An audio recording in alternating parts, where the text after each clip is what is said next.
আসসালামু আলাইকুম রহমতুল্লাহি ওয়া বারাকাতুহু। আলহামদুলিল্লাহ ওয়া কাফা ওয়া সালামুন আলা ইবাদিহিল্লাযীনা ইসতাফা, আম্মা বাদ। বিসমিল্লাহির রহমানির রহিম। ইন্না নাহনু নাযালনা যিকরা ওয়া ইন্না লাহু লাহাফিজুন। সাদাকাল্লাহুল আযীম।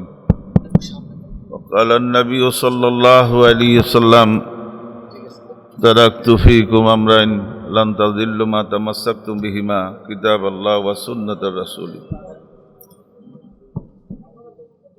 কওমি মাদ্রাসা শিক্ষক পরিষদ আয়োজিত সংবাদ সম্মেলনের আজকের লিখিত বক্তব্য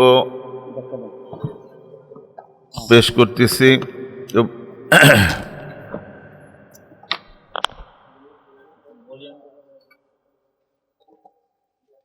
আজকের এই সংবাদ সম্মেলনের উপস্থিত কওমি মাদ্রাসার শিক্ষক পরিষদের সম্মানিত নেতৃবৃন্দ, সুপ্রিয় সাংবাদিক বন্ধুগণ,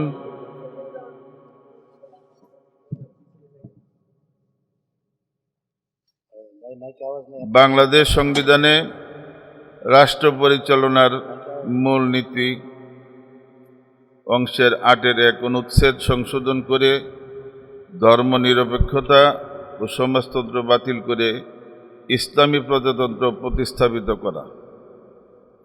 17 নং অনুচ্ছেদ ক, খ, গ একমুখী ধর্মহীন সার্বজনীন শিক্ষা ব্যবস্থা সংশোধন করে মুসলিম সন্তানদের জন্য প্রাথমিক, মাধ্যমিক, উচ্চ মাধ্যমিক সকল শাখায় ইসলামী শিক্ষা বাধ্যতামূলক সংবিধানে প্রতিস্থাপিত করা এবং 23 নং অনুচ্ছেদে বর্ণিত ধারাটি সংশোধন করে ইসলামী সভ্যতা সংস্কৃতি সংবিধানে প্রতিস্থাপিত ও সকল ক্ষেত্রে প্রয়োগ করা এবং কওমি শিক্ষার স্বকীয়তা এবং বিশেষায়িত শিক্ষার মর্যাদা প্রদান করার দাবিতে আজকের এই সংবাদ সম্মেলন। সাংবাদিক বন্ধুগণ, বাংলাদেশ একটি স্বাধীন গণতান্ত্রিক রাষ্ট্র। সংবিধানের ভিত্তিতে আইন প্রণীত হয়, আইনের আলোকেই নীতিমালা প্রণীত হয়। সংবিধান ও আইন প্রণয়নের ক্ষেত্রে সংখ্যাগরিষ্ঠ জনগণের অভিপ্রায়, তাদের ঐতিহ্য, ধর্মীয় মূল্যবোধ, শিক্ষা, সভ্যতা, সংস্কৃতি বিবেচনা রেখেই সংবিধান রচনা করতে হয়। 92% মুসলিম সংখ্যাগরিষ্ঠ দেশে মুসলমানদের দ্বীনি শিক্ষা সংস্কৃতিকে সম্পূর্ণ উপেক্ষা করে স্বাধীনতার এক বছর পর 1972 সালের শেষ দিকে সংবিধান প্রণয়ন সমাপ্ত হয়েছে। প্রণীত সংবিধানে রাষ্ট্রের মূলনীতিসমূহের মধ্যে সমাজতন্ত্র ও ধর্মনিরপেক্ষতা সন্নিবেশিত করা হয়েছে। যারা স্বাধীনতার জন্য আন্দোলন করেছে, মুক্তিযুদ্ধে সক্রিয় অংশগ্রহণ করেছে, তারা সমাজতন্ত্র ও ধর্মনিরপেক্ষতার বিষয়টি জানতে পেরেছে স্বাধীনতার 1 বছর পর। আমাদের স্বাধীনতা সংগ্রাম ধর্মনিরপেক্ষতার জন্য হয়েছে, তার কোনো ঐতিহাসিক দলিল প্রমাণ নেই। বঙ্গবন্ধু শেখ মুজিবুর রহমানের ঘোষিত ঐতিহাসিক 7 দফা, 69-এর গণ অভ্যুত্থান, 70-এর ঐতিহাসিক নির্বাচনী ইশতেহারের মধ্যে ধর্মনিরপেক্ষতার কথা উল্লেখ নেই।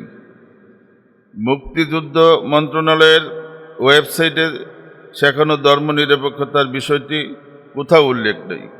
খুব সম্ভবত ধর্মনিরপেক্ষতার এ কথা সংবিধানে যোগ হয়েছে আমাদের প্রতিবেশী ভারত রাষ্ট্রটি চাপিয়ে দেওয়ার কারণে। আমাদের সংবিধান প্রণেতাগণ, বিশেষ করে ডক্টর কামাল হোসেন, তিনি অদ্যাবন্ত সেকুলার শিক্ষায় শিক্ষিত। তিনি ভারতের আদলে সংবিধানের খসড়া প্রণয়ন করেছেন। বহুজাতির দেশ ভারতের জন্য ধর্মনিরপেক্ষতার নীতি প্রয়োগ হলেও 92% মুসলমানের দেশের জন্য তা কখনো যুক্তিযুক্ত হতে পারে না।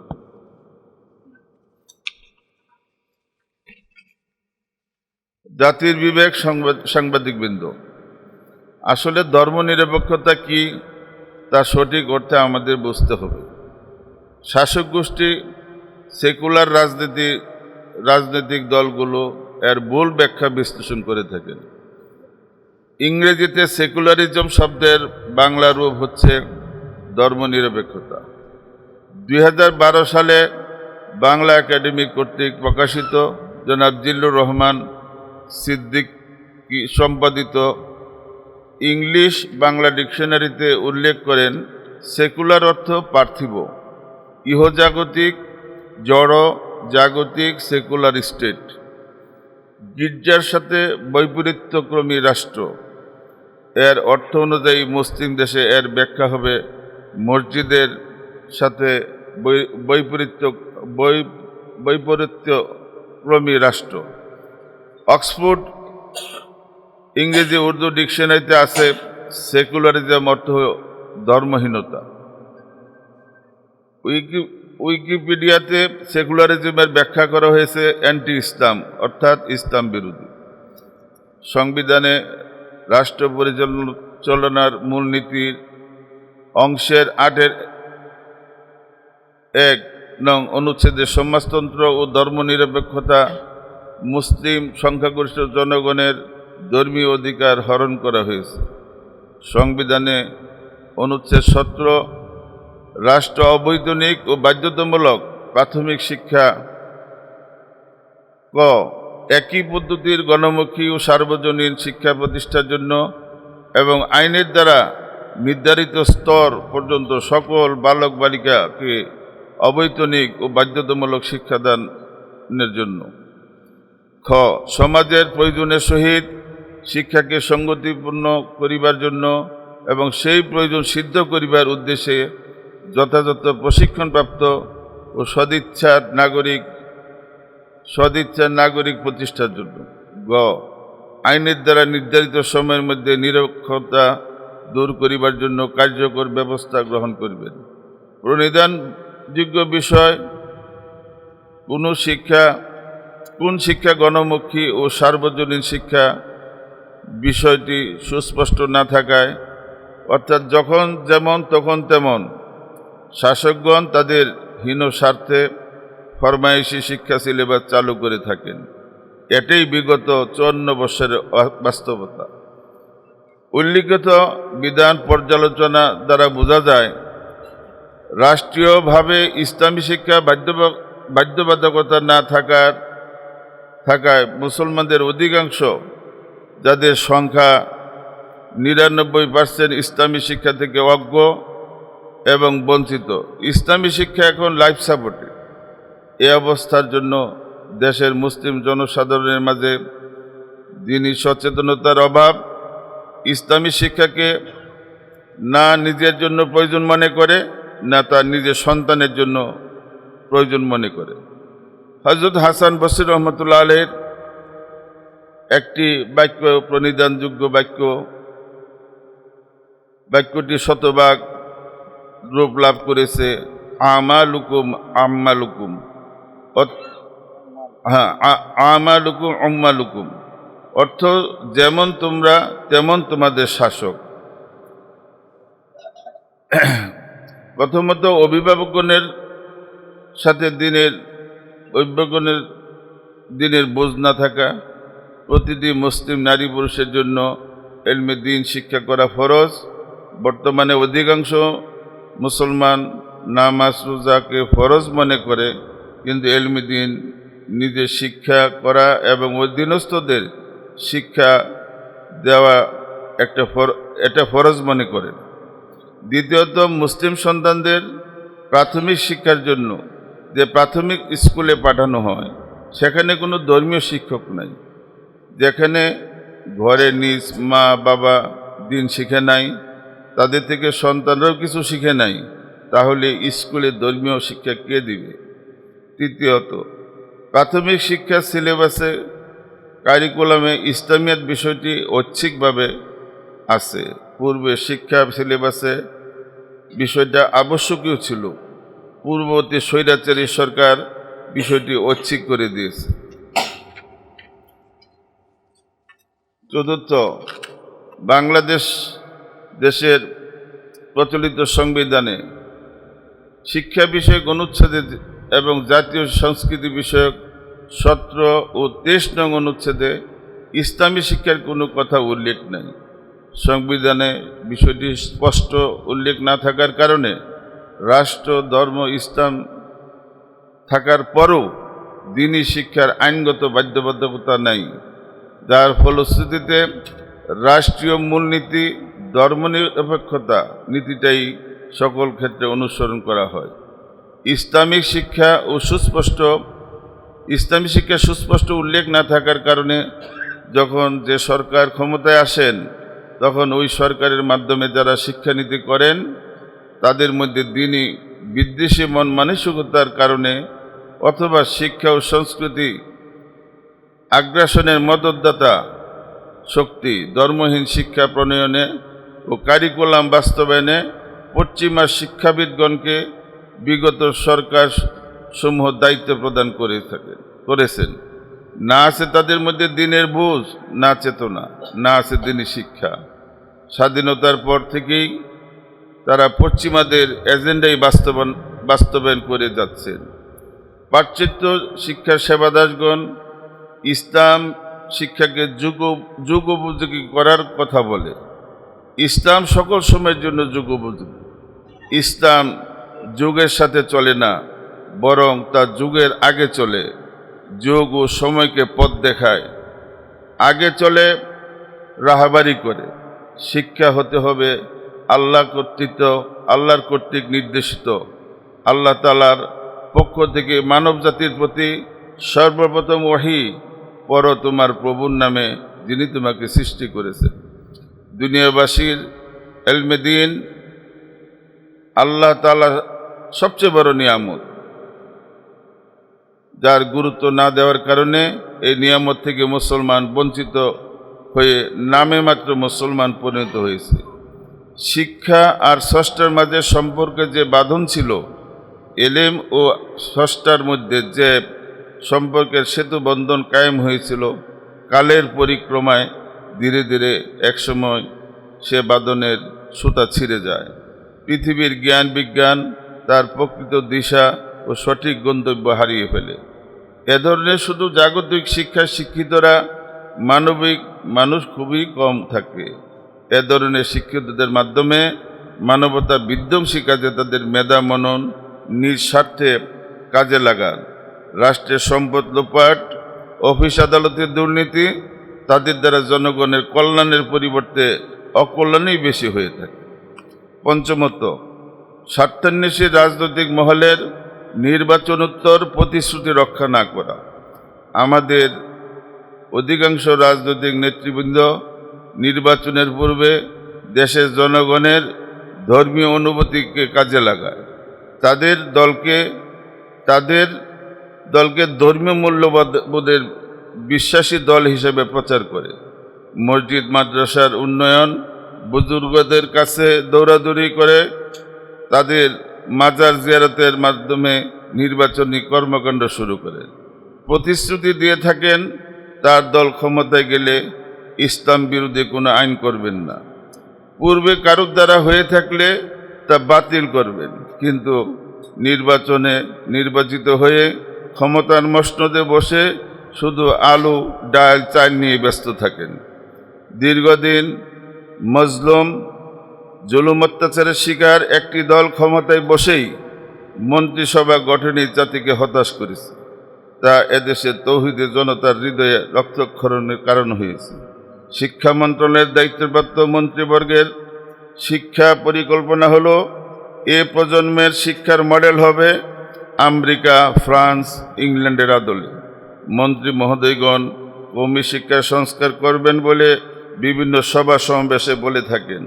কওমি শিক্ষাকে মূলধারার শিক্ষার সাথে একীভূত করবেন।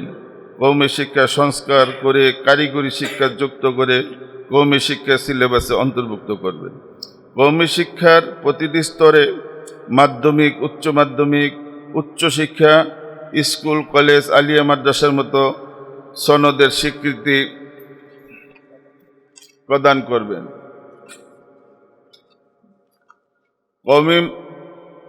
কওমি শিক্ষাকে সনদ সর্বস্ব শিক্ষায় রূপান্তর করবেন, যা কওমি শিক্ষার স্বকীয়তা ও বিশেষায়িত শিক্ষাকে ধ্বংসের সবচেয়ে বড় কৌশল।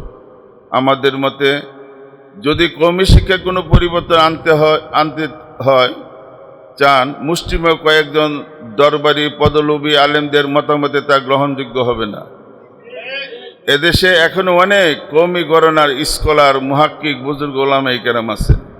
সরকার স্বীকৃত 6টি বোর্ড আছে। সংস্কারের ক্ষেত্রে তাদের মতামত নিতে হবে। প্রয়োজনীয় আন্তর্দেশীয় ওলামা বোর্ড গঠন করে বাংলাদেশ, ভারত, পাকিস্তানের শীর্ষস্থানীয় দেওবন্দি ওলামায়ে কেরামগণের মতামত নিতে হবে। ষষ্ঠত, কওমি শিক্ষার ভাবমূর্তি ক্ষুণ্ণ করা অপপ্রচার। অথচ কওমি মাদ্রাসায় শিক্ষিত হাফেজ আলেমগণ দেশের ভাবমূর্তি উজ্জ্বল করে থাকেন। প্রতি বছর আমাদের দেশের হাফেজগণ বিশ্ব কোরআন প্রতিযোগিতায় বিশ্ব চ্যাম্পিয়নের সম্মান ধারাবাহিকভাবে অক্ষুণ্ণ রেখেছে। মাদ্রাসা শিক্ষিত আলেমগণ নিঃস্বার্থ দেশপ্রেমিক মানবিক আদর্শে সুনাগরিক সৃষ্টি করেন।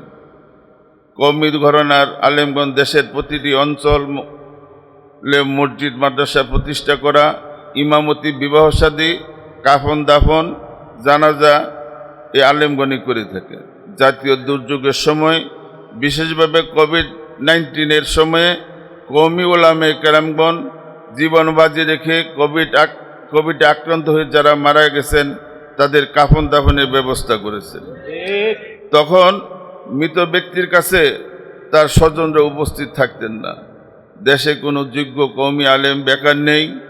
বেকারত্বের জন্য তারা কোনোদিন রাস্তায় নামেন নাই, ধর্মঘট অবরোধ করেন না। দেশে যেমন তাদের সম্মানজনক কর্মসংস্থানের সুযোগ আছে, তেমনি সমর্যাদায় বিশ্বব্যাপী তাদের কর্মসংস্থানের সুযোগ আছে। এবং প্রবাসী আলেমগণের মাধ্যমে সবচেয়ে বেশি রেমিটেন্স দেশে আসে। অথচ অন্যান্য জেনারেল শিক্ষায় শিক্ষিতরাই বেশি বেকার। তাদের আন্দোলনের সরকারের পর্যন্ত পতন ঘটেছে। আদর্শ দায়িত্বশীল নাগরিক গঠনে কওমি ওলামায়ে কেরামের অবদান কোনোভাবেই ছোট করে দেখার সুযোগ নেই। সম্মানিত সাংবাদিক বন্ধুগণ, সম্প্রতি মুসলমানদের স্বকীয়তা ও জাতিগত বৈশিষ্ট্য নস্যাৎ করতে অমুসলমানরা মরিয়া। এলমে দিন থেকে তাদের দূরে রাখতে মুসলমানদের তাহজিব, তামাদ্দুন, আকীদা, বিশ্বাস থেকে বিচ্যুত করার পরিকল্পনা সমাপ্ত হয়ে গিয়েছে। মুসলমানগণ চিন্তাগত বিভ্রান্তিতে নিমজ্জিত। তাই সময়ের অপরিহার্য দাবি হল নিজেদের মধ্যে সকল পারস্পরিক মতানৈক্য পরিহার করে দ্বীনে ইসলামকে স্বমহিমায় প্রতিষ্ঠা রাখার জন্য আগত প্রজন্মের ঈমান, আকীদা, তাহজিব, তামাদ্দুন রক্ষার্থে এবং দ্বীনী ব্যক্তিত্ব সৃষ্টি ও তার ধারাবাহিকতা বজায় রাখার জন্য সর্বত্র মক্তব, মাদ্রাসা প্রতিষ্ঠা করা, দাওয়াতি ইসলাহি মেহনতকে আরও বেগবান করা এবং সংবিধান, শিক্ষা আইন, শিক্ষানীতি ও শিক্ষা কারিকুলামে মুসলমান সন্তানদের ইসলামী শিক্ষাকে সাংবিধানিক অধিকার প্রতিষ্ঠিত ও বাস্তবায়নের লক্ষ্যে জনমত সৃষ্টি করা। সাংবাদিক বন্ধুগণ, আজ আমি আপনাদের সামনে অবিশ্রুত অজানা পরিসংখ্যান তুলে ধরব। তখনই আপনারাই বিবেচনা করবেন জাতির প্রকৃত হিতাকাঙ্ক্ষী কারা।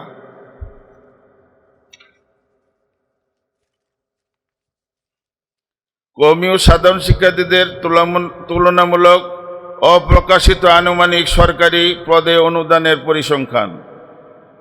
প্রাথমিক স্তরে প্রথম শ্রেণী থেকে পঞ্চম শ্রেণী পর্যন্ত 5 বছর একজন শিক্ষার্থীর পিছনে 1 বছরে খরচ করে সরকার 20,000 টাকা, 5 বছরে 1 লক্ষ টাকা।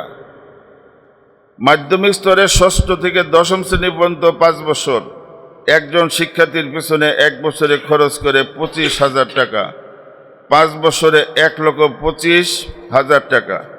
উচ্চ মাধ্যমিক স্তরে একাদশ থেকে দ্বাদশ 2 বছর একজন শিক্ষার্থীর পিছনে 1 বছরে খরচ করে 50,000 টাকা, 2 বছরে 1,00,000 টাকা। বিশ্ববিদ্যালয় অনার্স মাস্টার্স 5 বছর, একজন শিক্ষার্থীর পিছনে 1 বছরে খরচ করে 30,000 টাকা, 5 বছরে 1.5 লক্ষ, 1,50,000 টাকা। এখন মোট হিসাব দ্বারায় প্রাথমিক স্তর 5 বছর, মাধ্যমিক স্তর 5 বছর, উচ্চ মাধ্যমিক 2 বছর, অনার্স ও মাস্টার 5 বছর, মোট 17 বছরে 2,50,000, 4,25,000 টাকা, প্রায় 5 লক্ষ টাকা। MBBS ডাক্তার সময়কাল 5 বছর পড়াশোনা প্লাস 1 বছর ইন্টার্নশিপ, 6 বছর। একজন শিক্ষার্থীর ডাক্তারি পিছনে 1 বছরে খরচ 3 লক্ষ টাকা, 3 লক্ষ টাকা, হ্যাঁ, 6 বছরে 18 লক্ষ টাকা ডাক্তারদের। ইঞ্জিনিয়ার সময়কাল 4 বছর পড়াশোনা, 4 বছর। একজন ইঞ্জিনিয়ার শিক্ষার্থীর পিছনে 1 বছরে খরচ হয় 80,000 টাকা, 4 বছরে 3,20,000 টাকা, প্রায় 4 লক্ষ টাকা। উল্লেখ্য অন্যান্য সুবিধা যেমন উপবৃত্তি, বিনামূল্যে বই পুস্তক, আরও অবকাঠামোগত সুযোগ সুবিধা, পানি, বিদ্যুৎ, গ্যাস সহ সরকারি যাবতীয় পরিষেবা। খ, একই সাথে অভিভাবকগণের কর্তৃক সার্বিক সহযোগিতা এই পরিসংখ্যানের বাইরে। গ, কওমি আবাসিক মাদ্রাসার ছাত্রদের অধিকাংশ দরিদ্র জনগোষ্ঠীর সন্তান। তাদের তিন বেলা ফ্রি খানা, পানি, বিদ্যুৎ, জ্বালানি, অবকাঠামোগত সুযোগ সুবিধা, 24 ঘন্টা শিক্ষকগণের তদারকি, শিক্ষক ও খাদেমগণের যৎসামান্য মাসিক সম্মানী সহ সার্বিক খরচ সাধারণ শিক্ষার থেকে অনেক বেশি। কিন্তু সরকারি কোষাগার থেকে কোনো প্রকার দান অনুদান গ্রহণ করা হয় না। আল্লাহ তাআলার প্রতি পূর্ণ ভরসা। মুসলিম জনসাধারণ থেকে যা কিছু আয় সাধারণ দান, সদকা ইত্যাদির মাধ্যমে। কওমিকরণের একজন আলেম হাফেজ হয়ে নিজ গরজে নিরক্ষর মূর্খ মানুষদের কোরআন শিক্ষার সাথে জরুরি মাসালা বিনামূল্যে প্রদান করে থাকেন। গরিব, ইয়াতিম, অসহায়দের মধ্যে এলেম বিতরণ করেন নিঃস্বার্থভাবে। দাওরা হাদিস মাদ্রাসা মক্তব থেকে দাওরা পর্যন্ত 14টি ক্লাস একজন মুহতামিম সাহেব তার সহকর্মীরা কত দক্ষতার সাথে পরিচালনা করে থাকেন। অথচ একটি মাস্টার্স পর্যন্ত কলেজের একজন প্রিন্সিপাল উচ্চ স্কেলের বেতন ও আনুষঙ্গিক সুযোগ সুবিধা ভোগ করে থাকেন। তার সাপোর্ট স্টাফ হিসেবে পেয়ে থাকেন দক্ষ লোকবল। পক্ষান্তরে একজন ডাক্তার ও অভিভাবকগণের আর্থিক বিশাল অঙ্কের টাকা সহযোগিতা পেয়ে পাশ করে চাকরির জন্য ধর্ণা দিতে থাকেন। চাকরিতে সর্বাধিক বেতন ভাতা পাওয়ার পরেও প্রাইভেট প্র্যাকটিসের মাধ্যমে লক্ষ লক্ষ টাকা আয় করেন। যত বড় ডাক্তার তত বেশি ফি দিতে হয়। অনুরূপভাবে একজন ইঞ্জিনিয়ারের পিছনে সরকার অভিভাবকের কত টাকা ব্যয় করে থাকেন। ইঞ্জিনিয়ার হয়ে চাকরি গ্রহণ করে উচ্চ অঙ্কের বেতন ভাতা প্রাপ্ত হন এবং সরকারি খরচে বিদেশে প্রশিক্ষণ নিয়ে থাকেন। অথচ সেই সুবিধাভোগী ইঞ্জিনিয়ার বিনামূল্যে কোনো দালান কোঠা, এমনকি মসজিদের জন্য একটি নকশা করে দিয়েও মোটা অঙ্কের টাকা গ্রহণ করেন। তার মধ্যে ব্যতিক্রম আছে। সাধারণ শিক্ষা থেকে যারা পাশ করেন, মেধাবী হলে সরকারি উচ্চ গ্রেডে বেতনপ্রাপ্ত হন। গাড়ি, বাড়ি, নিরাপত্তা প্রহরী, মালি, বাবুর্চি সহ যাবতীয় সুযোগ সুবিধা পেয়ে থাকেন। প্রতি বছর বেতন বৃদ্ধি, বোনাস, চাকরি শেষে পেনশনের সুবিধা ভোগ করেন। মৃত্যুর পরে তার পরিবারের সদস্যগণ এই সুবিধা ভোগ করে থাকেন। জনগণের ট্যাক্সের টাকায় তাদের বেতন হয়, অথচ যাদের টাকায় তারা উপরোক্ত সুযোগ সুবিধা পেয়ে থাকেন তাদের সাথে প্রভু বৃত্তের মতো আচরণ করেন। কোনো ক্ষেত্রে মোটা অঙ্কের ঘুষ না দিলে তাদের ন্যায্য কাজটাও তাদের কাজ ন্যায্য হলেও করে না। উপরোক্ত তুলনামূলক আলোচনার সারাংশ হলো, আপনারা বিবেচনা করেন উলামায়ে কেরামের অবদান শুধু দুনিয়ার জগতে সীমাবদ্ধ নয়। উলামায়ে কেরাম তাদের আখিরাতের নাজাতের জন্য সবচেয়ে বড় মাধ্যম। উলামায়ে কেরামের কোনো বিকল্প নাই। প্রিয় সাংবাদিক বন্ধুগণ, এখন আমি সংক্ষিপ্তভাবে কওমি মাদ্রাসা শিক্ষক পরিষদের দাবি ও সুপারিশসমূহ উপস্থাপন করছি। নাম্বার 1, সংবিধান থেকে রাষ্ট্র পরিচালনার মূলনীতি অংশের 8-1 নং অনুচ্ছেদ সংশোধন করে সমাজতন্ত্র ও ধর্মনিরপেক্ষতা অনুচ্ছেদ বাতিল করে ইসলামী প্রজাতন্ত্র প্রতিস্থাপিত করতে হবে। নাম্বার 2, সংবিধান 17 নং অনুচ্ছেদ সংশোধন করে সাধারণ শিক্ষার সকল স্তরে প্রাথমিক শিক্ষা এবং মাধ্যমিক, উচ্চ মাধ্যমিক সকল শাখায় ইসলামী শিক্ষাকে বাধ্যতামূলক করতে হবে। নাম্বার 3, শিক্ষার সকল পর্যায়ে ইসলামী ধর্মীয় শিক্ষাকে প্রাধান্য দিয়ে ও বাধ্যতামূলক করে ইসলামের সাথে সঙ্গতিপূর্ণ শিক্ষা আইন পাশ করতে হবে। এখনো পর্যন্ত আমাদের দেশে কোনো শিক্ষা আইন নেই। যা কিছু হয় শিক্ষার নীতি, এই যখন যে সরকার হয় তখন একটা কমিশন করে তারা একটা শিক্ষার নীতি করে, সেই নীতির আলোকেই কিন্তু ওই শিক্ষা পরিচালনা হচ্ছে। এখনো পর্যন্ত তারা আইন করতে করেন নাই। নাম্বার 4, সংবিধানের 23 নং অনুচ্ছেদ সংশোধন করে ইসলামী সভ্যতা সংস্কৃতিকে প্রাধান্য দিয়ে সকল ক্ষেত্রে তা প্রয়োগ করতে হবে। নাম্বার 5, আল্লাহ ও রাসূল ও ইসলাম অবমাননা ও মুসলমানদের বিরুদ্ধে কুৎসারোধে সর্বোচ্চ শাস্তি মৃত্যুদণ্ডের বিধান রেখে অবিলম্বে জাতীয় সংসদে ব্লাসফেমি ধর্ম অবমাননা আইন পাশ করতে হবে।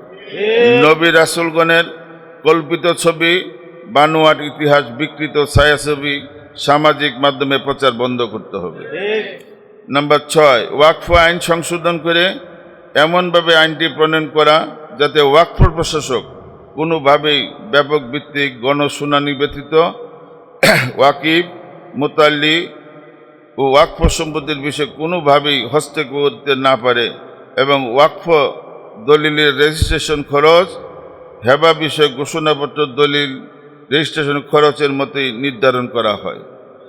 মানে আপনি মসজিদ মাদ্রাসার জন্য ওয়াকফ করবেন, এটা দলিল, এটা রেজিস্ট্রেশন খরচটা আপনি সাবকলা দলিলে রেজিস্ট্রেশন ফিস দিতে। এটা ইসলামের প্রচার প্রসারের জন্য একটা বাধা।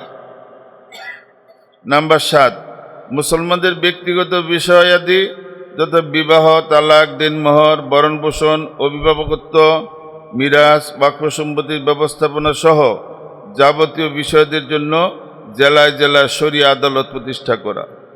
উক্ত আদালতে দেশের বিজ্ঞ ও মুহাক্কিক উলামায়ে কেরামগণকে নিয়োগ দেওয়া। নাম্বার 8, সরকারি বেসরকারি সকল চাকরি নিয়োগ ক্ষেত্রে মুসলিম প্রার্থীদের জন্য নির্ধারিত পরিমাণ সহি কোরআন তেলাওয়াত, হালাল হারাম সম্পর্কে জরুরি মাসালা জানা প্রার্থীদের পূর্ব শর্ত এবং নিয়োগ বোর্ডে দক্ষ আলেমদের সম্পৃক্ত করে এবং ধর্মীয় বিষয়টি সঠিকভাবে যাচাই বাছাই করে। দেখবেন তখন কিভাবে কোরআন শরীফ পড়া শুরু করে দেবে, কিভাবে কোরআন শরীফ পড়া শুরু করে। যদি প্রত্যেকটা নিয়োগের জন্য শর্ত এটা থাকে, সরকারি বেসরকারি, যে তাকে সহি শুদ্ধভাবে কোরআন তেলাওয়াত শিখতে হবে। ছোট্ট একটা ঘটনা বলি, বাদশাহ আলমগীর রহমতুল্লাহ আলাইহি, ওনার সময়ে মাদ্রাসার ছাত্রদেরকে ওই জাগিরের কোনো ব্যবস্থা হয় না। তখন বাদশাহ তার সভাসদ মন্ত্রী পরিষদকে বলল যে প্রত্যেককে এই সহি শুদ্ধভাবে কোরআন শিখতে হবে, শিখে আসতে হবে। আমার মন্ত্রিসভায় থাকতে হলে সহি শুদ্ধভাবে কোরআন তেলাওয়াত শিখতে হবে। এরপরের থেকেই এই বাদশার মন্ত্রী পরিষদ আপনার এই ধরনের তালিব ইলমদেরকে জাগির রাখার জন্য, তখন তারা যেখানে তারা তাদের একজন তালিব ইলমদেরকে জাগির দেওয়া নিতে চাইতো না, এখন তারা নিজের থেকেই তাদেরকে জাগিরের জন্য, নিজেরা কোরআন শেখার জন্য।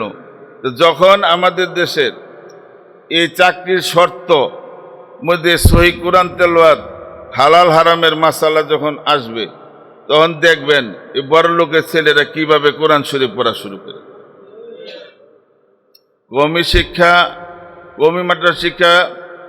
কওমি মাদ্রাসা বিশেষায়িত শিক্ষার মর্যাদা সুরক্ষার আইন সিদ্ধ করতে 2018 সালের 48 নং আইনটির আলোকে জাতীয় শিক্ষার সকল কারিকুলাম প্রণয়ন করতে হবে। একটা 2018 সালে একটা আইন হয়েছে, সেই আইনটা আপনার দারুল উলুম দেওবন্দের মূলনীতি এবং আমাদের এর আলোকে 2018 সালের সেই আইনটা প্রণীত হয়েছে। এই আইনটার সুরক্ষা এবং তার বাস্তবায়ন আমরা চাই। নাম্বার 10, মাদ্রাসা, মসজিদ, দাতব্য প্রতিষ্ঠানসমূহের দাতাদের দান সম্পূর্ণ আয়কর মুক্ত রাখার পূর্ববৎ আইন চালু অথবা নতুন বিধিবিধান প্রণয়ন ও কার্যকর করা। উল্লেখ্য, বিশ্বের অধিকাংশ দেশের দাতব্য ধর্মীয় প্রতিষ্ঠানসমূহের দান অনুদান সম্পূর্ণ আয়কর মুক্ত। এমত অবস্থায় দ্বীনী প্রতিষ্ঠানসমূহের দাতারা যেন স্বাচ্ছন্দ্যে দান খয়রাত করতে পারেন, এজন্য কওমি মাদ্রাসা ও দাতব্য প্রতিষ্ঠানের যাবতীয় দান অনুদান আয়কর মুক্ত রাখার পূর্ববর্তী বিধানটি exempted from income tax approved under section 15D of the Income Tax Act 1922 by G number 71. আচ্ছা, Government of Pakistan, Ministry of Finance, Central Board of Revenue, Islamabad, the 2nd January 1967 নবায়ন করে কার্যকর করা। উক্ত আইন প্রজ্ঞাপনের আলোকে বাংলাদেশে বিশেষ কিছু মাদ্রাসা এই সুবিধা এখনও পাচ্ছে। একই আইনের ধারাবাহিকতায় অন্তর্বর্তীকালীন ডক্টর মোহাম্মদ ইউনূস সরকার কয়েকটি প্রতিষ্ঠানে জাতীয় রাজস্ব বোর্ড 26/5/2025 অর্থ মন্ত্রণালয় জাতীয় রাজস্ব বোর্ড আয়কর এসআর নম্বর 150 আইন আয়কর 5/2025 এর 1 প্রদত্ত ক্ষমতা বলে 3 নং অনুচ্ছেদের 2 দফা 13 এর বিধানের আওতায় নিম্নবর্ণিত প্রতিষ্ঠানসমূহ হতে জনকল্যাণ প্রতিষ্ঠান হিসেবে গণ্য করিয়া উক্ত প্রতিষ্ঠানসমূহ অনুকূলে কোনো স্বাভাবিক ব্যক্তি করদাতা কর্তৃক প্রদত্ত দান বা অনুদানকে উক্ত করদাতার অনুকূলে উক্ত আইনের অধীনে পদে আয়কর হতে রিয়ায়ত প্রদান করিল।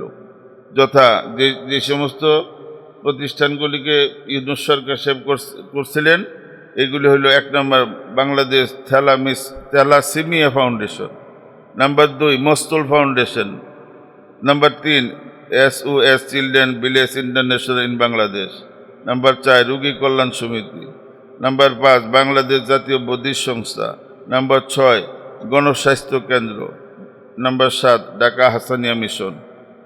অথচ শতাব্দী কাল যাবৎ দেশ ও জাতি গঠনে সবচেয়ে বেশি অবদান ও ভূমিকা পালনকারী কওমি মাদ্রাসাসমূহ আয়কর রেয়াত সুবিধা প্রাপ্তির সবচেয়ে বেশি হকদার।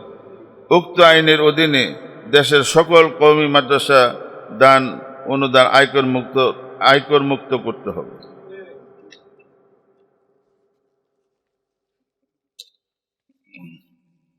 নাম্বার 11 শিক্ষা কমিশন এবং জাতীয় শিক্ষা পাঠ্যপুস্তক বোর্ড NCTB তে 1/3 সদস্য হিসাবে গ্রহণযোগ্য আলেমদের সম্পৃক্ত রাখা, সেই সঙ্গে শিক্ষানীতি প্রণয়নকারী শিক্ষা কমিশনে অভিজ্ঞ গ্রহণযোগ্য কওমি আলেমদের সম্পৃক্ত রাখা খুবই জরুরি, যাদের সংখ্যা কমিশনের মোট সংখ্যার 1/3। একই সাথে জাতীয় শিক্ষাক্রম ও পাঠ্যপুস্তক বোর্ডে কওমি উলামায়ে কেরামের সম্পৃক্ততা থাকা জরুরি। নাম্বার 12 নৈতিক অবক্ষয় রোধে প্রকাশ্যে অশ্লীলতা বন্ধে প্রয়োজনীয় কার্যকরী আইন প্রণয়ন ও প্রয়োগ করা, সেই সঙ্গে সরকারি বেসরকারি প্রচার মাধ্যম ব্যবহার করে জনসাধারণের মাঝে ধর্মীয় মূল্যবোধের চেতনা জাগিয়ে তোলা এবং তরুণ যুব সমাজের অবক্ষয় রোধে তাদের মাদকাসক্তি এবং ভার্চুয়াল ভাইরাস প্রতিরোধে যথাযথ পদক্ষেপ গ্রহণ করা। নাম্বার 13 2018 সালে প্রণীত আল হাইয়াতুল উলিয়া লিল জামিয়াতুল কওমিয়ার অধীনে কওমি মাদ্রাসাসমূহের দাওরায়ে হাদিস জামাতের সনদকে মাস্টার ডিগ্রি সম্মান প্রদান করা হয়েছে। তবে প্রাথমিক স্তর মক্তব, নাজেরা, হেফজ বিভাগ, কিতাব বিভাগের ইবতেদায়ী প্রথম শ্রেণী থেকে ধারাবাহিক মেশকাত জামাত পর্যন্ত শ্রেণীসমূহের অন্য কোনো নীতি বা আইন দ্বারা যাতে বাধাগ্রস্ত না হয় তা নিশ্চিত করে আইনি সুরক্ষা প্রদান করে। এখানে একটু কথা বলার প্রয়োজন আছে। তাইলে কি আমরাও কি প্রত্যেকটা স্তরে স্তরে আমরা স্বীকৃতি চাই না, সনদ চাই না?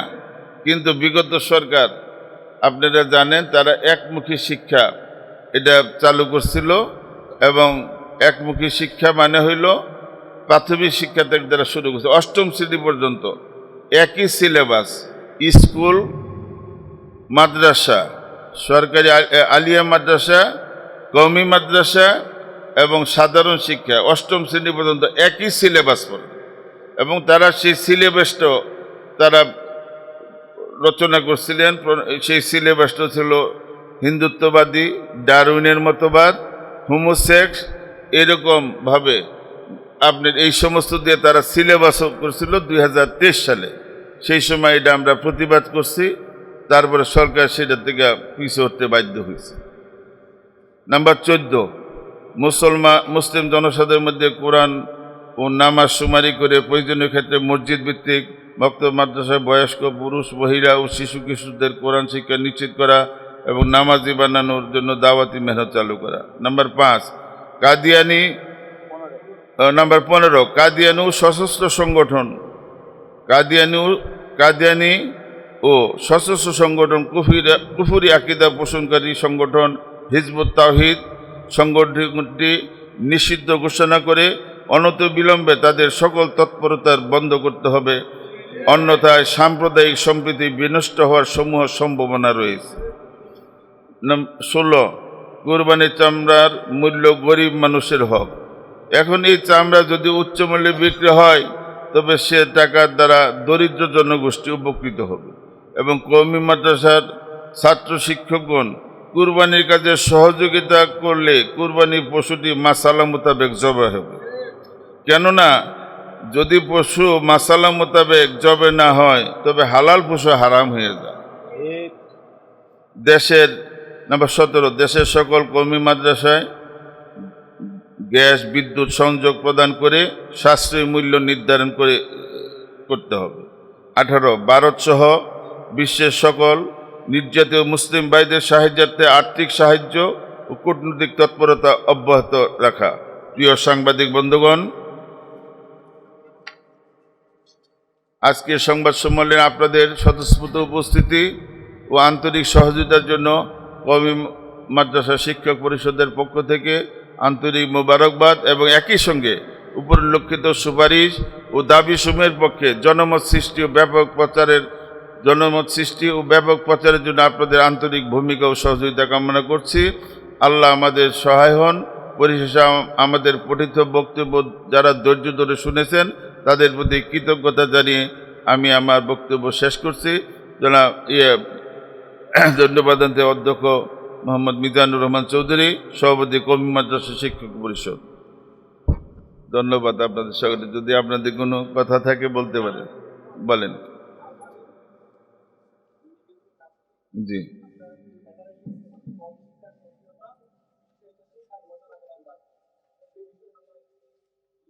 সেই বিষয়টা আসলে আপনি যে এতক্ষণ ধৈর্য ধরে শুনবেন এটি আমার ভয় লাগছে, যে না এখন সব বিরক্ত হয়ে চলে যাবেন। এটা কিন্তু আমাদের এই গঠনদের মধ্যে আমরা বলছি, আমাদের মাওলানা রেজাউল রফিক সাহেব, মুফতি রেজাউল রফিক সাহেব বলছেন, সেটা হইল কি, যেরকমভাবে আপনাদের কাছে একটা পরিসংখ্যান দিচ্ছি যে আমাদের কওমের শিক্ষার্থী হইয়া যারা আলেম হয় তাদের, আমি বলছি তাদের কোনোদিন তাদেরকে রাস্তায় আন্দোলন করতে দেখেন নাই। বেকারত্ব দূর করার জন্য তারা কোনোদিন ধর্ম অবরোধ করেনি। কেন? আলহামদুলিল্লাহ আমাদের দেশে এইখানে ধরেন 16 কোটি মুসলমান আছে। এই 16 কোটি মুসলমানের জন্য যে সংখ্যক আলেম উলামা প্রয়োজন, এখন ওই সংখ্যক আলেম উলামা এখন আমাদের দেশেই নাই। আমরা যারা মাদ্রাসার সাথে সম্পৃক্ত আমরা এরকমভাবে আমরা শিক্ষকের অভাব সবসময় লেগে থাকে। 2 নাম্বার, পৃথিবীর 7টা মহাদেশে এমন কোনো দেশ নাই যেখানে মানুষ আছে, ওইখানে মুসলমান আছে, ওইখানে মসজিদ আছে, ওইখানে ধর্মীয় শিক্ষা প্রতিষ্ঠান আছে। পৃথিবীর অন্য কোনো শ্রেণী পেশার মানুষের এত বড় কর্মসংস্থানের সুযোগ নাই যেখানে আমাদের কওমি মাদ্রাসার একজন ভালো হাফেজ আলেমের সারা পৃথিবী ব্যাপী তাদের কর্মসংস্থানের সুযোগ রয়ে গেছে এবং তাদের মাধ্যমে সবচেয়ে বেশি রেমিটেন্স আমাদের রাজস্বতে আসে আমাদের কিন্তু এটা কোনো স্বীকৃতি নেই। কেন স্বীকৃতি দেয় না? এটা যদি স্বীকৃতি দেয় যে কওমি মাদ্রাসায় ভালো একজন হাফেজ আলেম হইতে পারলে তাহলে MBBS পড়াইব না, হাফেজ আলেম বানাইতে গেলে এখন যদি এইটা প্রকাশ করে তাহলে তো আপনার আমাদের এই মাদ্রাসা শিক্ষা, দ্বীনি শিক্ষার উন্নতি হবে। সবাই এই দ্বীনি শিক্ষার দিকে ঝুঁকে দিব। এই জন্য তারা এই সত্যটা, বাস্তবতাটা তারা গোপন করে। বলেন।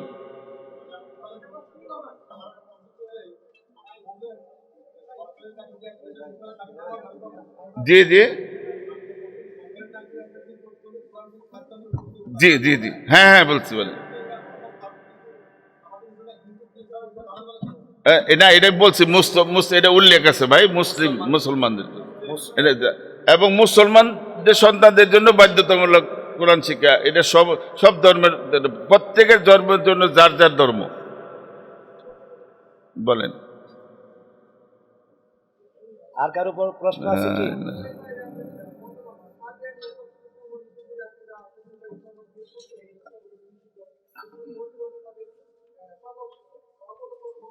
জি, এটা আমাদের মুফতি রাজানুর রফিকি সাহেব আমার পক্ষ থেকে বলুক, এটা একটা সশস্ত্র জঙ্গি সংগঠন, এটা ধর্মের অপব্যাখ্যাকারী। এটা উনি সংক্ষিপ্তভাবে বলবেন, মোটামুটি। হ্যাঁ, আমি বলছি। প্রথমত বিষয় হলো, আসলে বিস্তারিত তো এখন বলার সুযোগ নেই। প্রথমত হলো তারা আমাদের বাংলাদেশের যে মুসলমানদের, 92% মুসলমানদের যে ইমান আকিদা, এটার বিরুদ্ধে ব্যাপকভাবে কথা বলে। এবং আমরা যে ইসলাম পালন করি সেটাকে তারা খ্রিস্টানদের ধর্ম বলে মানে বিশ্বাস করে, এবং তারা তাদের বইয়ের মধ্যে লিখেছে। আর হযরত যে বলেছেন, হ্যাঁ, এটা আসল সিস্টেমটাকে পাল্টাও বইয়ের 20 নম্বর পৃষ্ঠা।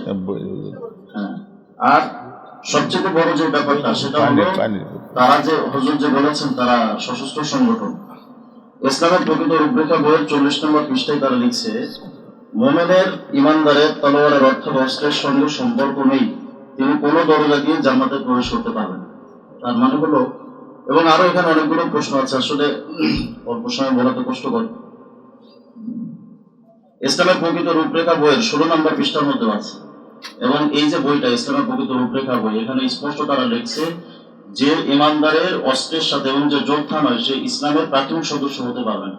তাহলে যাদের অস্ত্রের ব্যাপারে এত উদ্বুদ্ধকরণ, তাদের তো বাংলাদেশের সংবিধান অনুযায়ী বৈধ থাকার কোনো সুযোগ নেই। আর একটা মোটা কথা আমি বলে দিই, বলেন।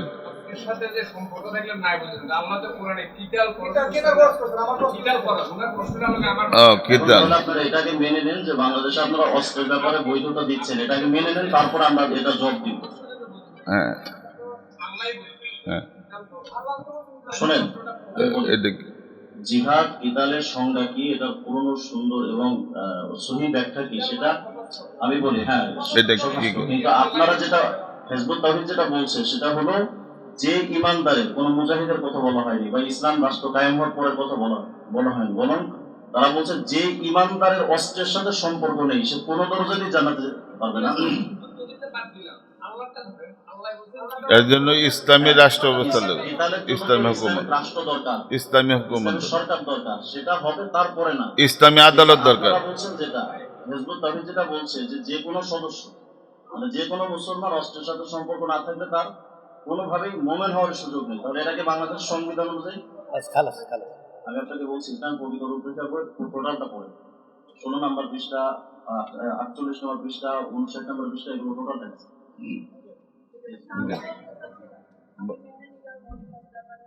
জি,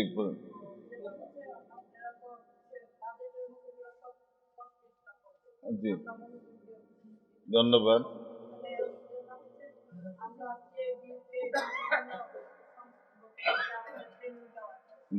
জি জি,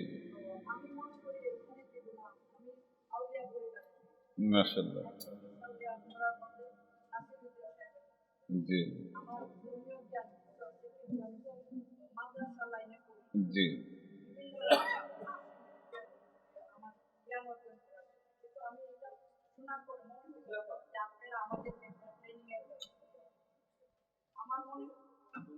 ধন্যবাদ আপনার।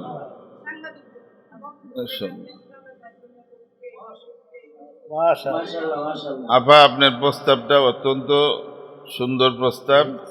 আজকে সাংবাদিক হন, যে যে শ্রেণী পেশার হন প্রত্যেকটা মুসলমান তাকে প্রথম মুসলমান হইতে হবে, প্রথম তাকে মুসলমান হইতে হবে। এই জন্য আল্লাহ তাআলা আমাদের উপরে এই জন্য এলেম শিক্ষাকে এটা ফরজ করছেন। প্রত্যেকটা মুসলমানের জন্য আমাদের আখেরাতে জবাবদিহিতে আছে। এই জন্য আমাদের সবাইকে জরুরি পরিমাণ দিনী এলেম শিক্ষা গ্রহণ করতে হবে এবং আমাদের সন্তান পরিবার পর্যন্ত তাদেরকে শিক্ষা দিতে হবে। ধন্যবাদ। আশা করি আর কারোর কোনো প্রশ্ন নাই। সাংবাদিক বন্ধুদেরকে ধন্যবাদ জানাচ্ছি যারা আজকে ধৈর্যের সাথে শিক্ষা বিষয়ক এত লম্বা একটি প্রবন্ধ আপনারা শুনলেন।